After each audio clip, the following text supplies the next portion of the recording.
Geezer here, 8:15. So here's the situation.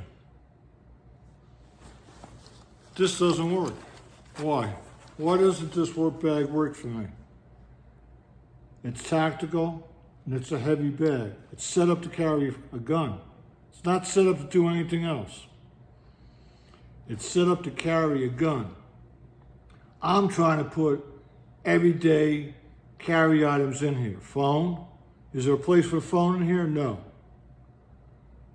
So, phone, keys, yes.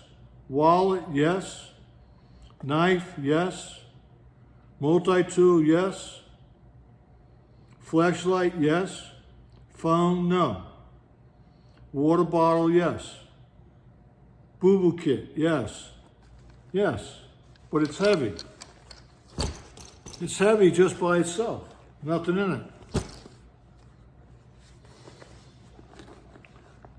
My fishing kit, spider. My fishing bag is going to be my EDC bag. Why? Well, first thing I did is I took the strap to use as my shoulder strap harness. I got to work that.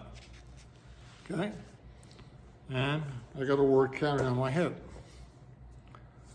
That's the deal. That's the project. Geezer out.